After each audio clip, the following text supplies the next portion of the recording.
అభ్యర్థులు ఓడిపోయారు. ఆ తెలుగుదేశం పార్టీ అభ్యర్థులు ఓడిపోవటానికి వాళ్ళ వ్యక్తిగత జీవన విధానం కారణం కావచ్చు. ఈరోజు నాకు చాలా మంది చెప్తున్నారు, పొద్దున వార్డులో తిరుగుతుంటే ఒక ఆయన వచ్చి అడిగాడు, ఏంటి సార్ మీరు 11 గంటలకి లేవరా అని అడిగాడు. 11 గంటలకి ఏంటి, నాకు దాదాపు 30 సంవత్సరాల నుంచి 5 గంటలకు లేవటం అలవాటు. నాకు 7 గంటల క్లాస్ ఉంటుంది. ఆ 7 గంటల లోపే నేను దాదాపు 10 కిలోమీటర్లు వాకింగ్ చేసి నేను నా క్లాసులకు వెళ్తాను. 11 గంటలకి ఏంటంటే చెప్పారు. ఇక్కడ కొంతమంది ఉన్నారండి ఉదయం 11 గంటలకు లేస్తారు అని. రోజులు మారాయి, గుర్తుపెట్టుకోండి. ఇంకొక విషయం చెప్పండి, నేను పనిచేస్తున్న విధానం చూసి ఎవరైనా నాయకులైనా కార్యకర్తలైనా నేనేమన్నా తప్పు చేసినట్లయితే, నేనేమన్నా తప్పుడు మార్గంలో వెళ్తున్నట్లయితే ఎవరైనా ధైర్యంగా నాకు చెప్పొచ్చు. ఎవరైనా ధైర్యంగా నాకు చెప్పొచ్చు. మనం గెలుస్తున్నాం. నేను ఒక్క మొక్కలో చెప్తున్నా, మనం గెలుస్తున్నాం. తిరువూరులో తెలుగుదేశం గెలుస్తుంది. తిరువూరులో తెలుగుదేశం గెలుస్తుంది. ఎందుకో తెలుసా తిరువూరులో తెలుగుదేశం ఎందుకు గెలవాలి, ఎందుకు గెలుస్తుంది, ఆ గెలుపు కోసం నేను ప్రాణాలొడ్డి ఎందుకు పోరాడతానంటే ఆ గెలుపే నా రాజకీయ భవిష్యత్తుని నిర్ణయిస్తుంది. శ్రీనివాసరావు గారు వస్తున్నారు, అన్ని చూసుకోండి అని. కాబట్టి నాకు రాజకీయంగా ఒక అద్భుత అవకాశాన్ని ఇచ్చిన కేశినేని చిన్ని గారికి నేను జీవితాంతం రుణపడి ఉంటాను. ఆ తర్వాత ఈ విజయవాడ లోక్సభ పరిధిలో 7 నియోజకవర్గాల్లో తిరువూరుని అత్యంత బలమైన నియోజకవర్గంగా తెలుగుదేశం పార్టీ కంచుకోటగా మార్చడానికి నేను 24 గంటలు పనిచేస్తాను.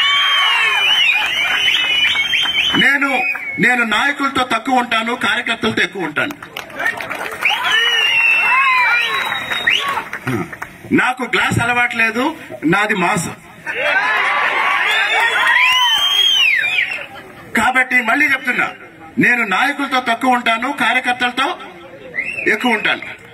రైతులతో మాట్లాడేటప్పుడు రైతులాగే ఉంటాను. ఆటో డ్రైవర్ దగ్గరికి వెళ్ళినప్పుడు ఆటో డ్రైవర్ లాగే.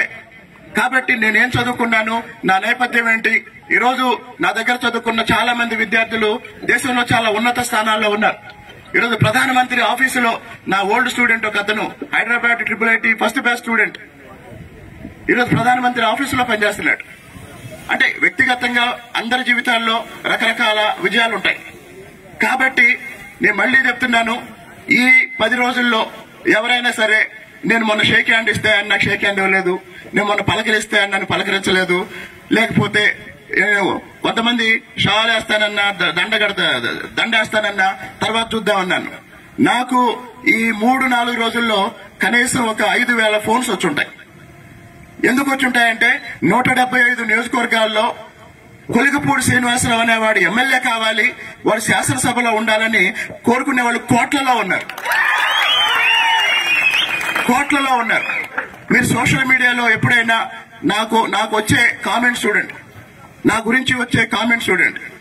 ఈ మధ్యనే కొంతమందిని ఇక్కడ నేను ఎంటర్టైన్ చేయలేదని నా గురించి నెగిటివ్ గా కామెంట్స్ చేస్తున్నారు. నేను ఒకటే చెప్తా, నేనేమన్నా తప్పు చేసుంటే పేపర్లో, మీడియాలో, వీడియోలో ఫస్ట్ పేజీలో వేయండి. కొలికపూడి శ్రీనివాసరావు అనే వాడి జీవితంలో ఏదన్నా తప్పుడు పని ఉంటే నేను ఆత్మగౌరవంతో బతుకుతా. ఆత్మగౌరవానికి దెబ్బ తగిలినప్పుడు నాకు అంబేద్కర్, బాబాసాహెబ్ అంబేద్కర్, జ్యోతిరావు పూలే, అలాగే మహాత్మా గాంధీ, వీళ్ళు నాకు రాజకీయంగా ఆదర్శం.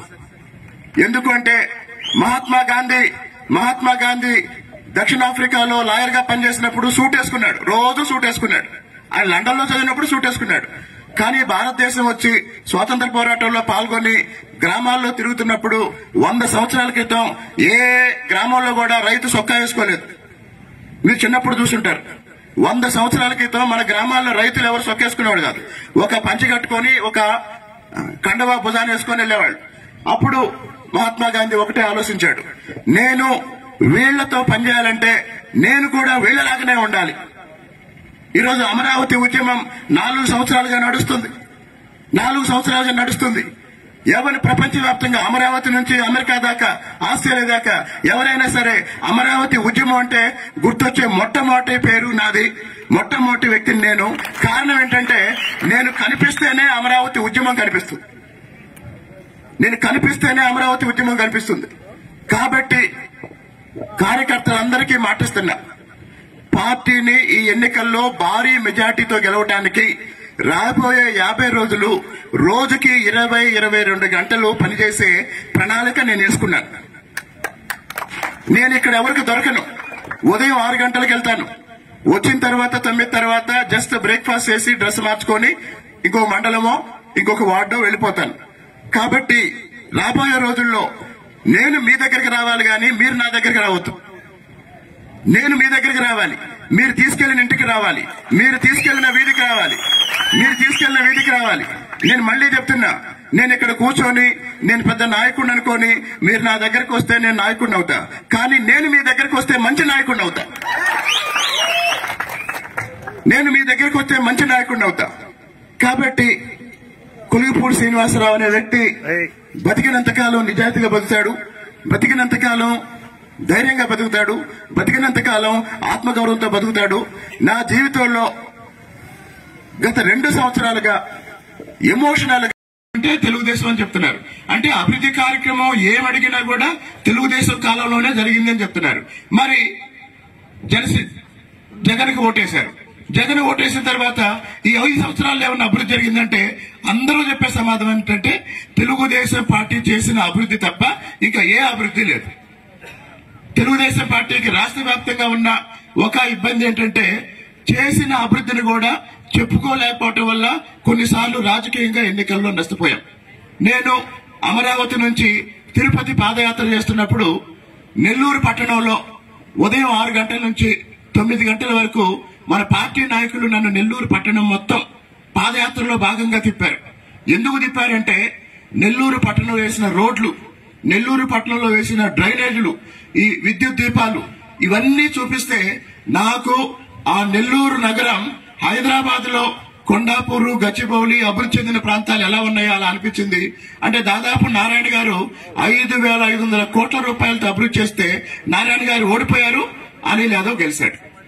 కాబట్టి గుర్తుపెట్టుకోండి, మనకి కార్యకర్తల బలం లేక మనం ఓడిపోవటం లేదు, మనం అభివృద్ధి చేయక మనం ఓడిపోవటం లేదు, మన సంక్షేమం ఇవ్వక మనం ఓడిపోవట్లేదు. ఈరోజు జగన్మోహన్ రెడ్డి ఏవైతే ఇస్తున్నాడో ఇవన్నీ గతంలో మన ప్రభుత్వం ఇచ్చింది. జగన్మోహన్ రెడ్డి పేర్లు మార్చాడు, జగన్మోహన్ రెడ్డి పేర్లు మార్చాడు. మరి ఇప్పుడు జగన్మోహన్ రెడ్డి ఇవ్వని ఎన్నో పథకాలు గతంలో మన ప్రభుత్వం ఉన్నప్పుడు క్రిస్మస్ కానుకలు ఇచ్చాం, రంజాన్ తోఫా ఇచ్చాం, సంక్రాంతి కానుకలు ఇచ్చాం, అన్ని మతాలను గౌరవించాం, అన్ని వర్గాలకి ఎస్సీ, ఎస్టీ, బీసీ, మైనార్టీ, కాపు కార్పొరేషన్ లో కొన్ని వేల కోట్ల సప్లా నిధులతో అనేక రకాల స్వయం ఉపాధి రుణాలు ఇచ్చాం. ఎస్సీ, ఎస్టీ కార్పొరేషన్ లో ఇన్నోవాలు కూడా ఇచ్చాం. కానీ ఇన్నోవా తీసుకున్నారు, జగన్కి ఓటేశారు, లేదా ఈ లబ్ధి పొందారు, జగన్కి ఓటేశారు. ఎందుకు ఓటేశారంటే ఒకటే కారణం, ఎన్నికలకు ముందు జగన్ మోసాలు, అబద్దాలు విపరీతంగా ప్రచారం చేశాడు. మోసాలు, అబద్దాలు. వివేకానంద రెడ్డి హత్య మోసం, అబద్దం. కోడికత్తి మోసం, అబద్దం. ప్రత్యేక హోదా మీద కాలేజీలకు వెళ్లి సభలు పెట్టాడు, మోసం, అబద్దం. మీరు ఏదైనా తీసుకోండి, అమరావతి రాజధాని అన్నాడు, మోసం, అబద్దం. కాబట్టి జగన్మోహన్ రెడ్డి మోసపు మాటలు చెప్పాడు, అబద్దాలు చెప్పాడు, అది జనం నమ్మే విధంగా చెప్పాడు. అది తెలుసుకునేసరికి ఎన్నికలు అయిపోయినాయి, ఫలితాలు తారుమారైపోయినాయి. అభివృద్ధి చేసిన కియా వచ్చిన అనంతపురంలో మన అభ్యర్థి ఓడిపోయారు, రాజధాని వచ్చిన తాడికొండ మంగళగిరిలో మన అభ్యర్థి ఓడిపోయాడు. ఇలా ఎక్కడ ఈ రోజు ఈ 5 సంవత్సరాలు చంద్రబాబు నాయుడు గారు ముఖ్యమంత్రి ద్వేషించాడు, శత్రువును కూడా ద్వేషించాడు. ఎవరన్నా తెలుగుదేశం పార్టీ నాయకులు వెళ్లి ఆ వైసీపీ వాడు పలానా నాయకుడు పలానా కేసులో దొరికాడు అంటే వదిలేసేయండి, మీకెందుకు, మీ పని చూసుకోండి అంటాడు. అంతే తప్ప వాడి మీద కేసు పెట్టండి, వాడు అంత చూడండి అని చెప్పడు. ఎందుకు అంటే ఆయన ఒక రైతు కుటుంబం నుంచి వచ్చాడు, ఒదుగుతూ ఎదిగాడు, క్రమశిక్షణతో ఎదిగాడు. అభివృద్ధి తప్ప ఆయన చూడండి, అధికారంలో ఉన్న అభివృద్ధి గురించే మాట్లాడతాడు, ప్రతిపక్షంలో ఉన్న అభివృద్ధి గురించే మాట్లాడతాడు. నేను రాజకీయాల్లోకి రావడానికి కారణం, నేను మళ్లీ చెప్తున్నా, నేను రాజకీయ నాయకుడిని కాదు.